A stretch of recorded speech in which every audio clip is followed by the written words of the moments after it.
Bismillahirrahmanirrahim. Assalamualaikum warahmatullahi wabarakatuh. Innal hamdalillah nahmaduhu wa nasta'inuhu wa nastaghfiruh wa na'udzu billahi min shururi anfusina wa min sayyiati a'malina. May yahdihillahu fala mudilla lahu wa may yudlil fala hadiya lahu. Wa asyhadu an la ilaha illallah wahdahu la syarika lahu wa asyhadu anna Muhammadan 'abduhu wa rasuluh. Amma ba'd. Pemirsa Khosyah TV yang semoga dirahmati Allah Subhanahu wa taala. Di bulan Ramadan ini kita berlomba-lomba dalam menghatamkan Al-Qur'anul Karim. Banyak sekali para ulama salaf yang berlomba-lomba juga, seperti Imam Syafi'i, beliau menghatamkan Al-Qur'an 60 kali dalam satu bulan. Masya Allah. Sedangkan kita masih belajar. Bahkan baru tahap terbata-bata. Baru tahap bergonta-ganti guru. Nah, inilah yang repot. Inilah adalah kesalahan yang sangat fatal. Maka dari itu, di sini saya akan berbagi kepada pemirsa Khosyah semua bagaimana seseorang itu memiliki mental yang sangat kokoh sehingga dia berhasil dalam belajar Al-Qur'anul Karim. Kita mulai dari yang pertama, yaitu adalah ikhlas. Apa itu ikhlas? Ikhlas di sini yaitu mengharapkan sesuatu atau kita melakukan suatu amalan yang kita tujukan kepada Allah Subhanahu wa taala, serta kita ingin merasa dekat kepada Allah Subhanahu wa taala dan menyingkirkan semua yang merusak keikhlasan. Apa itu yang merusak keikhlasan? Yang pertama, mungkin karena dunia banyak.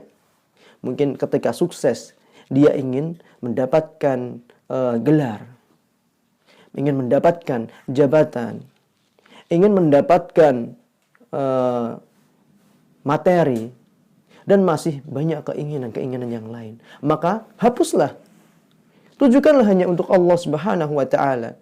Raihlah pahala, raihlah kenikmatan di akhirat, bukan hanya di dunia yang semata. Yang kedua yaitu adalah seringnya kita berdoa. Ad-du'a huwal ibadah. Doa itu adalah ibadah. Maka ketika kita ingin belajar Al-Quran, sebelum kita memulai belajar Al-Quran, lebih baik kita berdoa terlebih dahulu. Minta kemudahan kepada Allah Subhanahu wa taala agar lisan kita bisa dimudahkan oleh Allah Subhanahu wa taala untuk mengucapkan makharijul huruf. Orang yang awam, banyak kita ketahui, mereka susah. Apalagi usianya sudah mulai di atas 40, baru mulai belajar. Itu susah sekali. Akan tetapi dengan metode yang tepat, ini akan mudah. Dan mereka anjurkan untuk selalu sering berdoa, minta kemudahan kepada Allah Subhanahu wa taala. Yang berikutnya adalah kita pelajari adab. Karena adab di sini sangatlah penting. Mulai dari adab kepada buku. Bagaimana kita meletakkan buku, bagaimana kita mencatat apa yang kita susah, apa yang kita hadapi ketika kita mengalami kesusahan, kita catat dan kita ulang-ulang di rumah. Sistematis, tidak loncat sana, tidak loncat sini. Dan adab kepada seorang guru di sini yaitu adalah selesaikanlah materi, selesaikan materi yang diberikan oleh guru. Jangan engkau memiliki beberapa banyak guru yang itu akan membuat engkau bingung. Yang satu membahasnya di sini, yang satu membahasnya di situ. Maka akan menjadi kebingungan. Apalagi kalau ada perbedaan pendapat.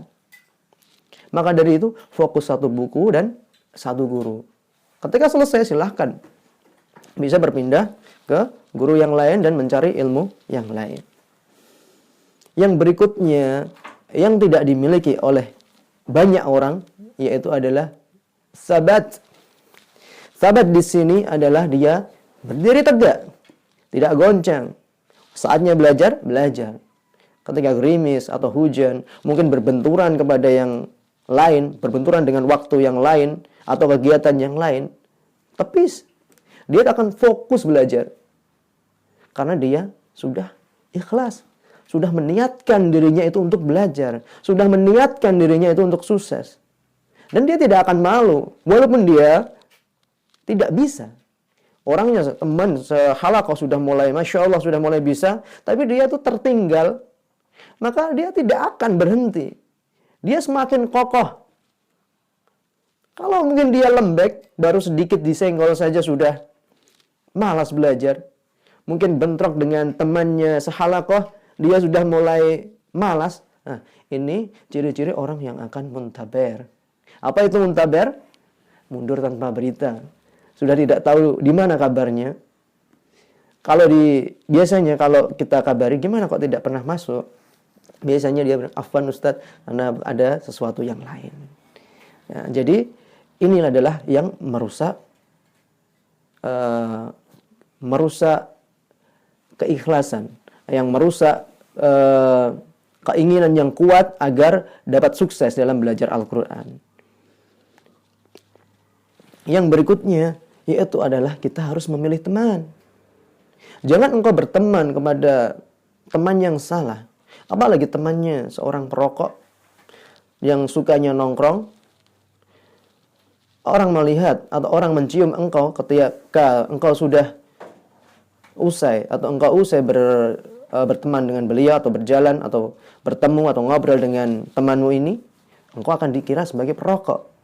Karena secara tidak langsung, walaupun engkau tidak merokok, engkau akan mencium bau asapnya, akan menghirup asap yang dikeluarkan oleh temanmu. Maka carilah teman yang hafal Al-Quran, yang baik makhrajnya. Yang pertama, mungkin kamu akan malu karena engkau tidak bisa. Akan tetapi, karena dia teman yang baik, dia akan mengajarkan kamu. Dia akan mengajari walaupun kondisinya tidak baik atau kondisinya mungkin sibuk. Dia akan selalu mengingat teman-temannya. Yang awalnya engkau akan diajari makhraj terlebih dahulu, diajari Iqra, bahkan engkau akan menguasai ilmu tajwid serta Al-Quranul Karim. Engkau mulai membaca Al-Quran ketika sudah lancar, dan engkau akan mendapatkan hafalan walaupun hafalannya hanya surat-surat pendek. Ibaratnya seperti ini, sahabat khasyah yang semoga dirahmati Allah Subhanahu wa taala. Ketika engkau mengalami suatu perjalanan, ketika engkau ingin menuju suatu tempat, mungkin di alun-alun Blora ya, dari titik awal, engkau naik sepeda motor, naik kendaraan sepeda ontel, naik atau berjalan kaki. Kira-kira tiga-tiganya ini yang lebih dulu yang mana? Apakah sepeda motor terlebih dahulu? Oh, belum tentu. Kalau bannya bocor, mungkin sepeda dulu. Atau yang jalan kaki dulu. Nah, ini adalah keistiqomahan. Dia itu mau berjalan terus atau tidak. Dia itu mahir, dia itu sedang-sedang, atau dia itu susah untuk ngafalinya, susah untuk mengucapkan huruf-hurufnya. Itu tergantung dengan tujuannya. Kalau engkau berjalan terus, walaupun dia berjalan kaki dengan waktu tempo yang sangat jauh, dia berjalan terus, maka dia akan sampai. Dan sangat banyak sekali keutamaan Al-Quran. Bahkan kebanyakan firman Allah Subhanahu wa taala di sini menyebutkan bahwa Al-Quran sebagai petunjuk, sebagai pembeda, seperti firman Allah Subhanahu wa taala di suratul Baqarah ayat yang kedua. Dzalikal kitabu la raiba fihi hudzal lil muttaqin. Ini adalah kitab, yaitu Al-Qur'anul Karim, yang memberikan petunjuk dan diberikan kepada orang-orang yang bertakwa. Maka dari itu, banyak ketika orang sudah mulai belajar Al-Quran, mereka sudah mulai hijrah dari yang buruk menuju yang baik, dari yang sedang memperbaiki lagi agar lebih baik. Begitu juga pada hadis yang masyhur Rasulullah sallallahu alaihi wasallam, beliau mengatakan, la aqulu alif lam min harfun, walakin alifun harfun, walam harfun, wa mim harfun. Aku tidak mengatakan alif lam mim itu satu huruf. Akan tetapi alif itu satu huruf, lam itu satu huruf, dan mim satu huruf. Dan setiap hurufnya akan dilipatkan menjadi 10. Maka ketika kita cuma membaca alif lam mim, sudah mendapatkan 30 pahala. Masya Allah.